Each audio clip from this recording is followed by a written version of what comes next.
Buenas tardes, nos encontramos en las oficinas de la Secretaría General de Gobierno del Estado de Yucatán. Su titular, el licenciado Víctor Caballero Durán, nos recibe amablemente y pues platicamos esta tarde, don Víctor, temas tan importantes que están en la agenda y que pues seguramente nos va a explicar de qué se trata. En primer término, queremos platicar un poco del transporte urbano, no solamente el que implica a esta gran ciudad de Mérida, sino el que abarca más allá del ámbito de la ciudad capital, el transporte que se da en los pueblos que tienen gran concentración de gente y lo que está sucediendo con ello. Con mucho gusto, don David. En primer lugar, muchas gracias por estar aquí en estas oficinas que son tuyas, son de todos los ciudadanos. Agradezco la oportunidad de poder platicar contigo estos importantes temas. Tú dices algo muy cierto, el transporte hay que verlo en sentido amplio. Podemos hablar de transporte de pasajeros, podemos hablar de transporte de carga, podemos hablar de Mérida y de la zona conurbada, podemos hablar del interior del estado, podemos hablar de camiones, podemos hablar de combis, podemos hablar de taxis, podemos hablar de volquetes, servicio público en general. El tema de transporte es muy amplio, el transporte mueve al Estado, el transporte es un instrumento fundamental en el desarrollo del Estado y, dicho sea de paso, hoy está siendo revisado en sentido amplio a través de la Dirección de Transporte, que vale la pena decir que en el caso de la Secretaría General me corresponde dirigir esa parte, esa dirección, por eso yo abordo el tema, ¿no? Yo quisiera referirme, si me lo permites, fundamentalmente al tema del transporte de Mérida, de la zona conurbada, porque más del 50% de la población, del movimiento, de las necesidades de transporte, están radicadas en esta parte del Estado. Porque esta parte no solamente mueve a los de Mérida y la zona conurbada, sino también mueve a los habitantes de todo el estado. Nos estamos refiriendo lógicamente a poblaciones densas como Progreso, Motul, Umam, Junucmá, que confluyen en la ciudad. Efectivamente, y además de todos los que vienen de todo el estado a hacer actividades a la ciudad de Mérida, ¿no? Entonces, por eso es muy importante, y empezaría a decirte algo. El transporte de la ciudad de Mérida, empezaría yo por esa parte, ha ido creciendo de acuerdo a cómo ha ido creciendo la ciudad. ¿Cómo ha crecido? Bastante y desordenadamente. De repente crece un fraccionamiento por aquí, se abre una institución por este lado, una fábrica por y cada uno de estos ámbitos reclama el servicio de transporte.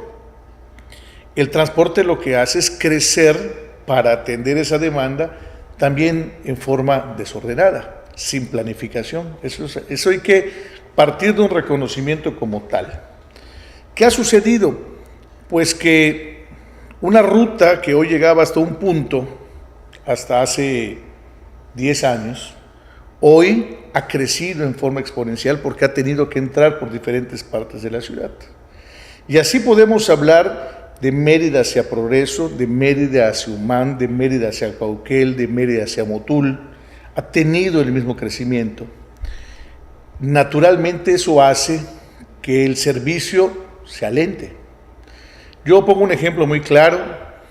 En algún momento he utilizado diferentes rutas de transporte en mi época de estudiante, 52 Norte, 76 Reforma, Galvez, que llegaban a un punto de la ciudad y tardaban un determinado tiempo. Hoy, al tener estas rutas tan largas, que se tiene que mover por diferentes lugares, se fue más allá del periférico. Se fue mucho más allá, esa ruta pues lógicamente tarda más tiempo en su recorrido. Y hay dos elementos que hacen que la gente deje de utilizar cada vez más el transporte. Uno es el trato de parte de los choferes y dos es lo tardío del servicio. Es decir, yo tardo mucho tiempo de desplazarme de un lugar a otro. Correcto. Y la gente empieza a utilizar otro tipo de servicios o empieza a generar ahorros para comprarse un vehículo económico o una moto para poder tener esa posibilidad de moverse rápido. Eso ha incidido, don David, en que hoy tengamos más de 500,000 vehículos en la ciudad de Mérida, en esta zona. Es tremendo. Que es tremendo y genera muchísimos problemas de vialidad. Hay zonas pico en la ciudad donde hay zonas que en horas pico es verdaderamente intransitable. Genera contaminación tanto del aire como de ruido, pero sobre todo genera este calentamiento que tenemos en la ciudad y que genera tantos problemas de orden ambiental. Necesitamos, don David, que la gente utilice más el transporte público. Necesitamos que la gente deje de utilizar cada vez menos el vehículo particular, que si tú vas por la calle vas a ver que hay muchas personas que andan solos en un autobús, en un automóvil. Necesitamos hacer que la gente utilice, incentivar más el servicio de transporte. Esa es la gran apuesta. Esa es la apuesta que motiva a la propuesta del gobernador Rolando Zapata de implementar un nuevo sistema de transporte. Pero también, Víctor, ahí déjame acotar ahí. También esto implica que los permisionarios o concesionarios del transporte hablen el mismo idioma que el gobierno está queriendo hacer. Hay una empatía en este servicio, porque pues uno no quisiera pedir lo mejor, o sea, el transporte multimodal o alguna forma de como hay en otras grandes ciudades, ¿no? Pero lógicamente la economía, ellos también piden tarifas más elevadas, piden para poder modernizarse. La gasolina vemos que exponencialmente está más cara cada mes. Sí, sí. Y también el costo de las refacciones y muchas otras cosas.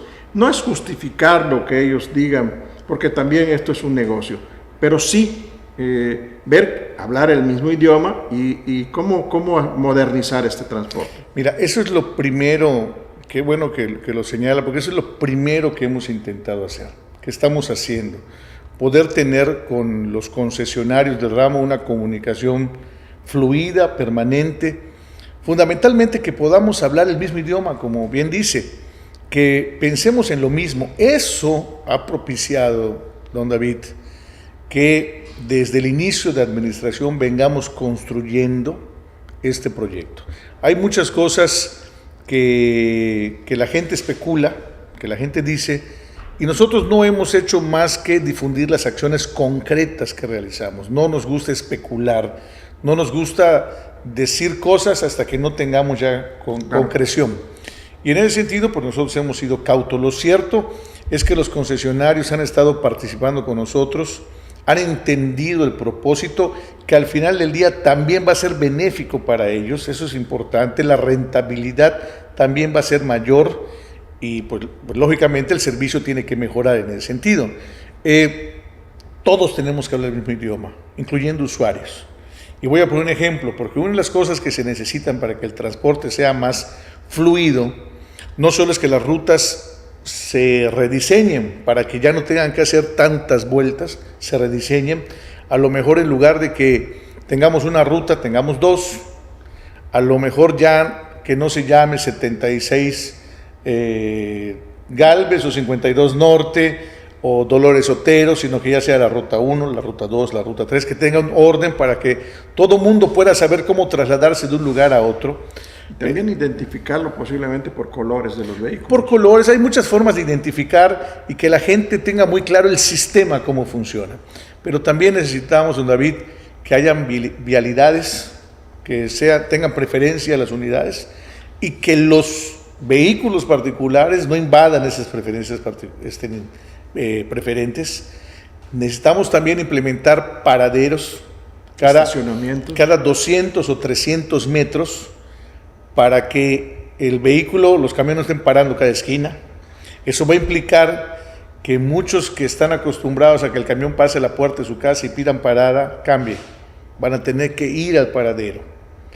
Todas estas cosas implican una nueva cultura en el transporte. Claro. ¿Qué es lo que estamos haciendo?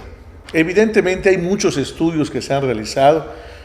Yo lo he conversado en varias reuniones. Hay estudios que dicen para los empresarios, concesionarios, todo lo que ha incrementado y que es importante, necesario un ajuste de tarifa. Está claro. Pero por otro lado también está claro que los estudios demuestran que los usuarios gastan poco más del 30% de sus ingresos en transporte. Tenemos estas dos situaciones y decimos, bueno, es evidente que tenemos que hacer las dos cosas. Tenemos que apoyar a los empresarios y tenemos que apoyar a los usuarios. Pero no lo vamos a hacer solamente aumentando tarifas, no lo vamos a hacer solamente mejorando el servicio sin que aumente. Entonces, lo que se está haciendo es un análisis, un estudio de la movilidad de los ciudadanos. Origen y destino. Origen y destino, pero origen y destino de todos. No solo de los que utilizan el transporte público, porque recuerda lo que le dije, queremos que la gente utilice transporte público, hasta los que hoy utilizan vehículo particular. Queremos que así sea. Entonces, este estudio de movilidad, que es muy amplio, una encuesta normal en la ciudad, usted lo sabe, conoce el tema, se hace con 1.500, 2.000 encuestas domiciliadas. Hoy estamos haciendo 14.000. 7.000 a domicilio y 7.000 en las unidades. Esto nos va a permitir tener muy claro la necesidad de movilidad para entonces hacer un replanteamiento de cómo debemos de reestructurar, rediseñar rutas. A lo mejor algunas no, algunas sí hay que cambiarle, a lo mejor hay que hacer una estirada, como alguien dijo, de la ruta para que cambie de una manera, a lo mejor alguna ruta convertirla en 2 rutas, etcétera, ¿no? Eso nos va a permitir, el estudio nos va a permitir. También cambiaría el modelo de concesión. ¿En qué sentido? Dado de que tienen la tradicional ruta permisionada para un sindicato o alguna agrupación, una unión. Es posible. Y esto también, al transformarse en ruta 1, ruta 2, pues lógicamente ya no va a ser la ruta que antes tenía de Gálvez, sino va a tener ahora la ruta 0. Mire, nosotros hemos expresado a los concesionarios en forma muy clara que nosotros en todo momento vamos a respetar los derechos ya adquiridos por parte de ellos, pero sí podría darse el caso de que tengamos que revisar algún aspecto legal y eso a lo mejor implica alguna modificación en ese sentido. O sea, realmente cuando alguien preguntaba, oye, ¿cuál es el proyecto? Bueno, el proyecto lo vamos a estar definiendo una vez que sepamos la necesidad. Estamos llenos de proyectos, estamos llenos de muchas ideas, pero no se puede construir una idea si no se sabe cuál es la necesidad, y eso es lo primero que se está haciendo, ¿no? En el transporte urbano hay algo interesante, sobre todo en épocas álgidas como cuando es la época de clases, o sea, cuando los educandos tienen la necesidad de irse de su colonia, de su barrio, de su fraccionamiento hacia la escuela y tienen que transportarse. En esto se dio en años anteriores, en gobiernos anteriores, se les daba una credencial, o se sigue siendo válida una credencial en el que el transporte para ellos está subsidiado. Pero también en la ciudad de Mérida convergen más de 400,000 personas según encuestas y que se ha hecho estudios del origen y destino de las gentes que vienen de esas ciudades foráneas hacia la ciudad. Esa gente merece también algún estímulo de ese tipo de subsidio para el transporte. Sí, bueno, déjeme decirle algo. En Mérida hay cerca de 110,000 personas que tienen una tarifa preferente. Son estudiantes y adultos mayores. Esa preferencia se da a través de una credencial llamada inteligente, que ahorita voy a explicar por qué, que permite que cuando se suba a la unidad identifique que es una tarifa preferente y solo se pague la mitad. De esos, cerca de 40,000 son estudiantes. Todos los que acuden a la Dirección de Transporte a hacer un planteamiento en el sentido de esa tarifa, se analiza y se determina si es beneficiario. El gobierno del Estado, que es quien autoriza, porque hay que reconocer que son los concesionarios los que dejan de cobrar, pero también hay que establecer que esta es una un servicio público que brinda el Estado y que lo está concesionando. Consecuentemente, el beneficio social es del Estado, el que lo otorga, y es el que decide a quién subsidiar o no. En ese sentido, todo el que hace un planteamiento en ese sentido es atendido. Por eso son cerca de 40,000 estudiantes los que tienen ese beneficio. Y vale la pena decir y recordar, hablar sobre el tema de la credencial inteligente, porque una de las cosas que queremos hacer, y estoy seguro que serán de las primeras acciones que sí podemos concretar, es la implementación del sistema de prepago. Ajá. ¿Qué es lo que sucede? En muchas ocasiones el que va al frente de una unidad, el chofer, tiene que estar manejando, tiene que estar cobrando, tiene que estar haciendo cosas. Accidentes también. Ocurren accidentes. A veces con el costo de vida. Se preocupan por subir gente, de ahí la competencia. Y también hay que reconocer que en muchas ocasiones también hay fuga de ese lado, porque manejan mucho efectivo y no se controla. Es difícil controlarlo. A veces tienen que poner cámaras para poder vigilar. Lo que normalmente conocemos como ordeña. Bueno, hay muchas formas de decirlo. Y esto pues naturalmente merma todo lo que es la utilidad. Claro. Entonces, a través de la credencial inteligente lo que pretendemos es establecer un sistema de prepago, como ocurre hoy con los teléfonos celulares. Va uno, compra su ficha, va a un lugar, recarga, digamos así, y uno sube ya al autobús y automáticamente solo pasa y se descarga. Necesitarían también el equipo especializado para ese tipo de cobro. Estamos listos para hacerlo, don David. Le voy a explicar por qué. Porque esa tarjeta inteligente que hoy tenemos es la base del prepago. El 90% de las unidades tienen lectores. El software ya existe. Las credenciales ya existen en la práctica. Es más, esas credenciales de estudiantes solamente es hacer una modificación en el sistema, recargarlas y automáticamente funcionan. Para eso se hizo. Entonces, estamos en condiciones de hacerlo, al menos en esa primera parte.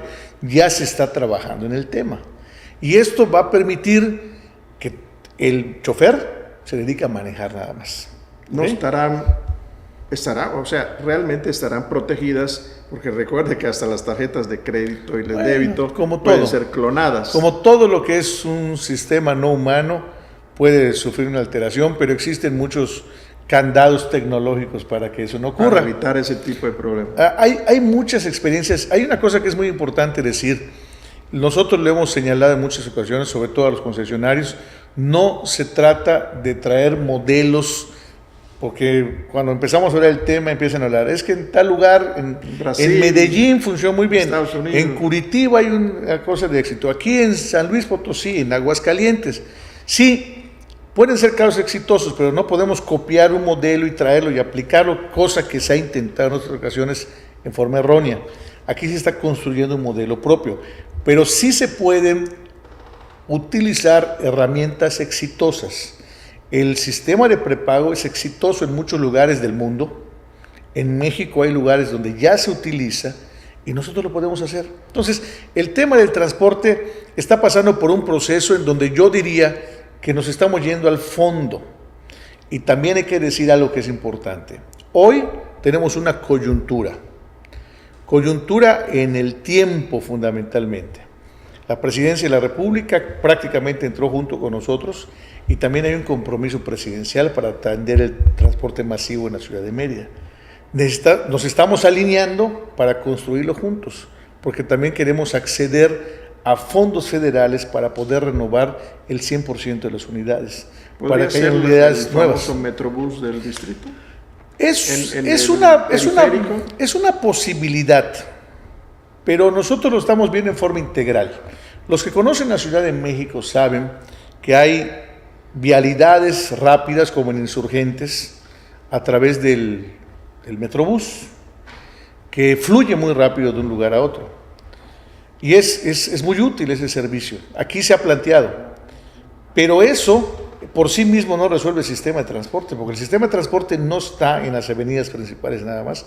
El sistema de transporte está en las colonias, está en los domicilios de los usuarios. Entonces hay que verlo en forma integral. Hay que verlo circular. Total, no, o sea, no puede verse solamente una franja donde podríamos decir que circula muy bien de norte a sur, de oriente a poniente, sino hay que ver todo el sistema.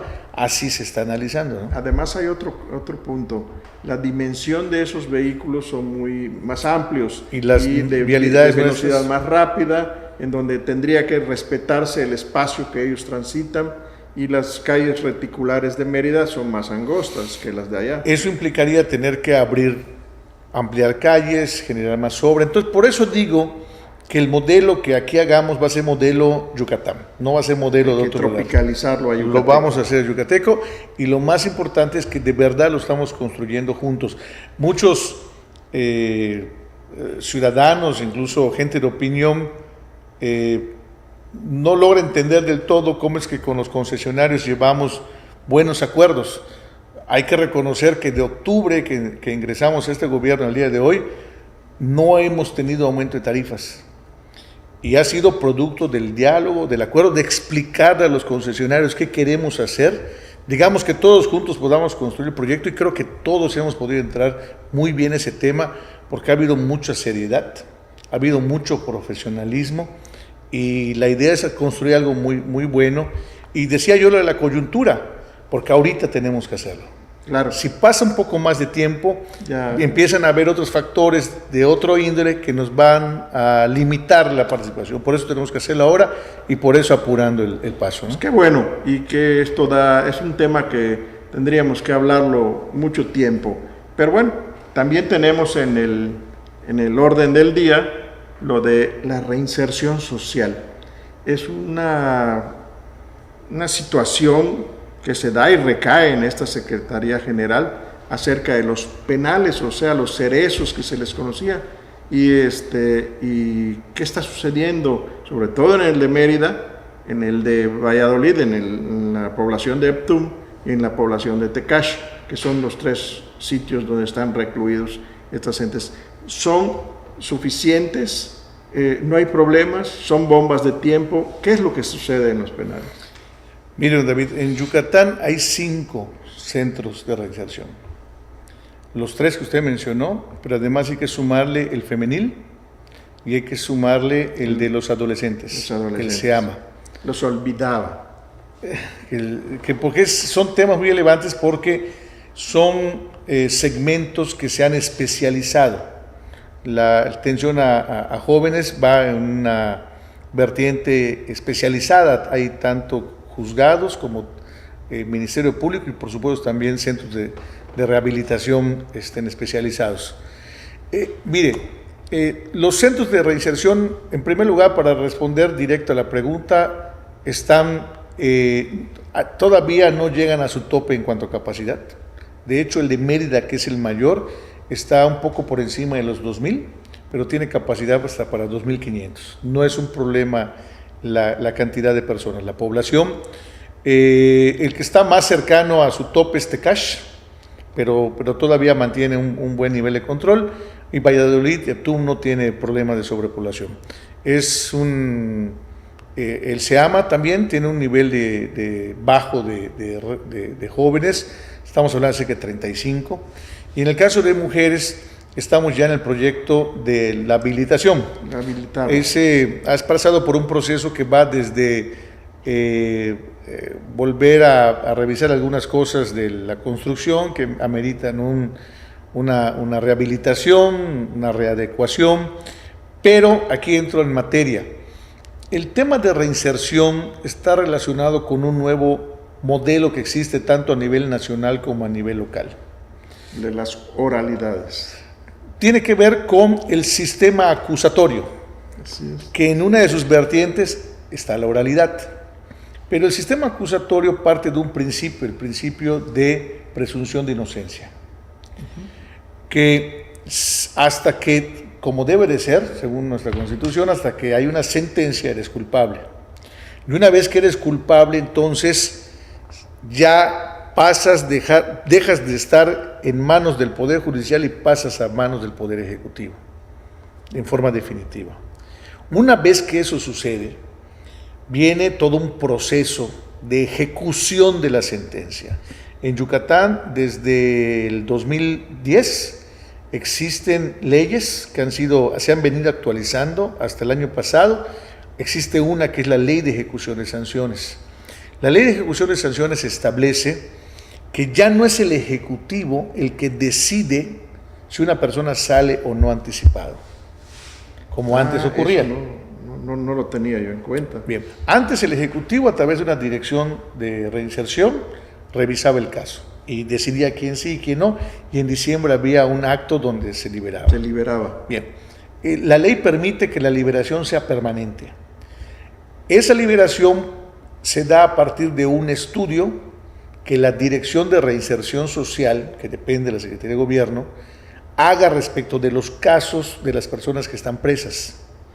Es decir, a través del estudio de psicólogos, criminalistas, analizan los casos, arman expedientes y si hay condiciones, entonces presentan la propuesta ante un juez de ejecución de sentencias, que determina si hay las condiciones para que el reo pueda salir anticipado o pueda tener algún beneficio, y entonces si hay la disposición, el reo sale. Entonces la oralidad llega posterior al acusatorio. Sí, claro. Primero es el acusatorio, que ya se determina con un juez de control. Exacto. El juez de control es el que decide si el se caso sujeta a un proceso. es un proceso grave o es un proceso no grave y que puede estar inmerso en ese tema. Y puede estar sujeto a un proceso libre, Sí. porque la prisión es una condición, llamémosle, especial, que solamente en casos determinados se da, ¿no? La gente lleva el proceso fuera, ¿no? Pero hay una cosa muy interesante, Víctor. Perdón, señor secretario, y por la amistad que tenemos desde hace muchos años, que me llama mucho, poderosamente la atención, que es el de la cultura al respecto de las cuestiones penales. La resistencia que tienen los abogados antiguos, que están acostumbrados al sistema de leyes anteriores a este proceso, y el de los mismos jueces que hacen resistencia a entrar a esas cosas. He escuchado expresiones de jueces, de secretarios, de actuarios, y todos los que intervienen en estas cosas dicen, no, es que esto no funciona porque no tenemos la cultura. ¿Qué pasa? Bueno, es cierto, estamos transitando por un nuevo sistema, y este nuevo sistema se da, yo diría, a partir de la formación académica. Todos los que hoy somos abogados nos formamos en un sistema diferente al que se está implementando, totalmente, que es más inquisitivo, a diferencia de este que es acusatorio. La única diferencia está en que, se está a la par tanto en la acusación como en la defensa. Anteriormente se decía que se estaba a la par, pero en la práctica no se estaba, ¿no? Bien, es evidente que todos nos formamos en un sistema diferente, donde ya estamos acostumbrados a hacer un proceso de una manera diferente a la que hoy se está implementando. Tienen que haber resistencias, es normal. Lógico. Es un proceso que sí va a implicar un cambio cultural, empezando por la población, y hay que reconocerlo, porque a veces, en muchas ocasiones, la gente no logra entender, y allá los medios juegan un papel muy importante, no logra entender qué está pasando. Voy a poner dos ejemplos. Yo fui litigante mucho tiempo, e incluso nos sucede a los litigantes, y como los litigantes también aprovechamos un poquito esa situación de desconocimiento, pues contribuimos a que la gente no logre entender qué pasa. También has sido diputado y has creado leyes. Pero esto es un asunto práctico. Voy a poner dos ejemplos, uno penal y uno mercantil. En materia mercantil, normalmente se promueve un juicio mercantil y la primera diligencia en un juicio mercantil es el embargo. Y cuando yo logro el embargo, embargué unos muebles, un vehículo o una casa, muchos asumen que ya logré mi propósito porque embargué. Pero en realidad el embargo es un trámite preparatorio. Administrativo, Y es solamente para garantizar que en caso de que yo gane, entonces con eso embargado me pagan. Pero no significa que el embargo ya implique que esos bienes son míos. Todavía tiene que haber un proceso. Es una cuestión precautoria. Pero muchos asumen que como ya hay un embargo, ya gané. Ya. ¿Ok? Se da por pagado. Ese es uno. Dos, en materia penal, muchos batallan para armar su expediente en la Fiscalía hoy, antes Procuraduría, consigno el expediente, libro una orden de aprehensión, detengo al reo y lo meto a la cárcel. Muchos asumen que como ya lo metí a la cárcel, ya gané, ya lo metí. Pero en realidad lo único que estoy haciendo es presentar a una persona ante un juez para que se revise el caso. Y si el juez considera que hay elementos, entonces el caso empieza. Muchos creen que con meter a la cárcel a una persona ya ganó, ya logró lo que quería. ¿Y qué sucede? Es un sistema de presión, tal vez. Puede ser, pero también hay mucha desinformación. ¿Por qué lo digo? Porque de repente llega una persona presa por una orden de aprehensión y por el tipo de delito puede salir libre bajo fianza. Esa condición puede salir libre bajo fianza o puede salir libre sin fianza, pero eso no quiere decir que ya haya una resolución sobre la situación, porque está libre, pero sigue sujeto a un proceso. El proceso sigue hasta que haya sentencia y entonces se le condene a favor o en contra. ¿De acuerdo? Claro. Pero la gente hoy, y yo lo he estado percibiendo, si una persona sale libre aún pagando fianza o no pagando fianza, peor, no entiende o no logra entender que eso no lo hace libre, como tampoco lo hace culpable, hasta que se genere todo el proceso. Eso cuando dicta el juez. Cuando dicta el juez, eso tenemos que trabajar todos para que la gente entienda que así es el proceso. Porque en muchas ocasiones he escuchado recientemente, oye, a tal persona que la metieron a la cárcel, la dejaron libre. Sí, salió libre porque el delito permitía salir, pero sigue sujeto a un proceso. No quiere decir que se escapó de la justicia, sino que está llevándose el proceso. Claro. Entonces son cambios culturales relevantes sobre los que hay que trabajar. Y volviendo al tema de reinserción, porque me salió un poco el tema, hay muchas cosas que se están haciendo, por ejemplo, la creación de un patronato de reinserción social. En fechas próximas vamos a dar a conocer algunas cosas, pero este patronato se crea por disposición de ley. Este patronato se encarga de trabajar desde que la persona está en condiciones de poder salir hasta después de que sale, para darle seguimiento en muchos aspectos. A veces desde ayudarlo solamente a tramitar su carta de antecedentes no penales, ayudarlo así con ese estigma que en muchas ocasiones tienen las personas que han estado presos, pero también ayudarlos en orientándolos hacia tener un trabajo, apoyo psicológico, apoyo médico, y esos temas, don David, son fundamentales porque tienen que ver con el tema de prevención del delito. En la medida en que esas personas que han estado en algún centro salen en libertad, en la medida en que logremos que esas personas no reincidan, estamos dando un paso importante, ¿no? Ya se ganó. Bueno, pero también este tema da mucho más de qué hablar, y finalmente de esa parte de la reinserción social me gustaría saber qué es lo que porque ya tenemos un director vitalicio, Brito. Francisco Brito. Es vitalicio, lo hace bien, están a gusto, están calmados, no hay ningún problema, o sí hay problema. Se habla de situaciones especiales, pero veo que se organizan teatro, bailes, carnaval, deportivas. ¿Qué es eso? O sea, es un penal distinto, es un modelo de penal. ¿Qué es eso?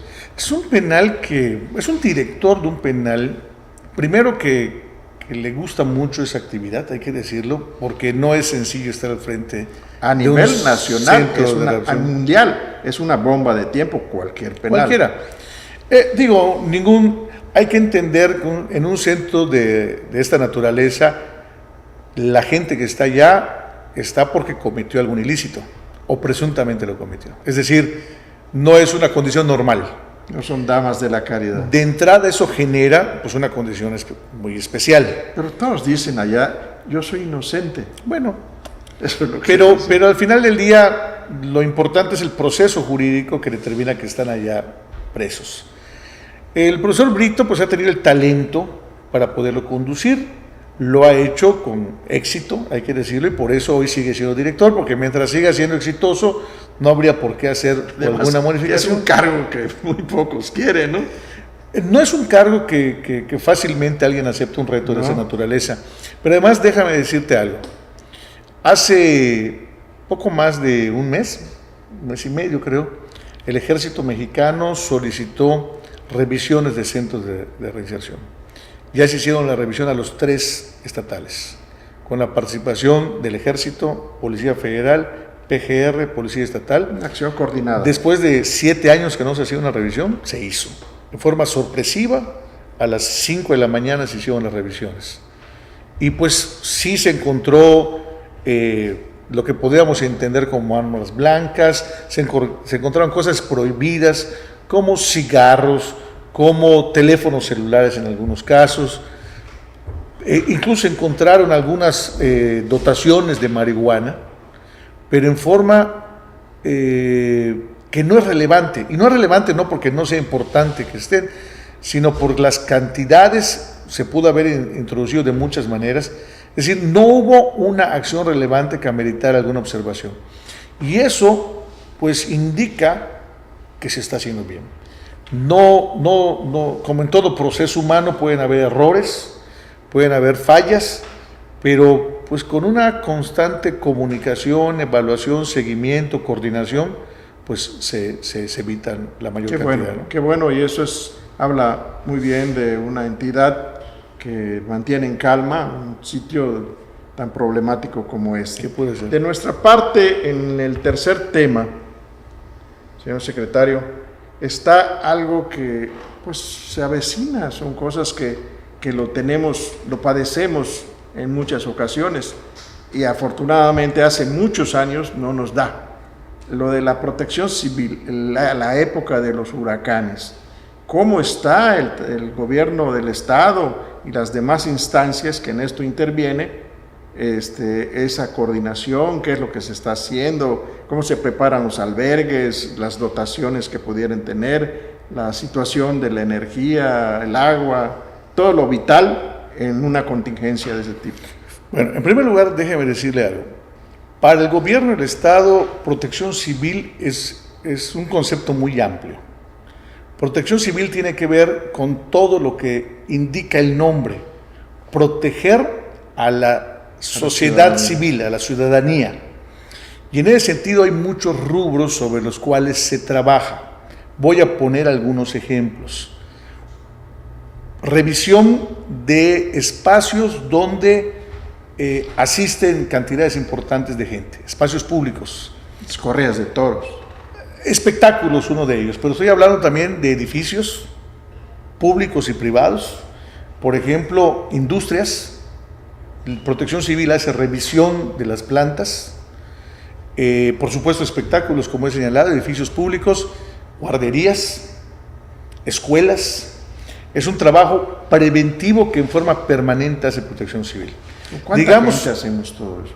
Bueno, varía porque la unidad de Protección Civil no son muchas personas, son aproximadamente 10 personas, pero se hace un trabajo coordinado porque en muchas ocasiones la tarea de protección, la unidad de Protección Civil es coordinar esfuerzos y eso potencializa todo. Tenemos que hablar también de capacitación, porque el principal reto de coordinación es que quienes tienen la facultad para hacerlo estén capacitados.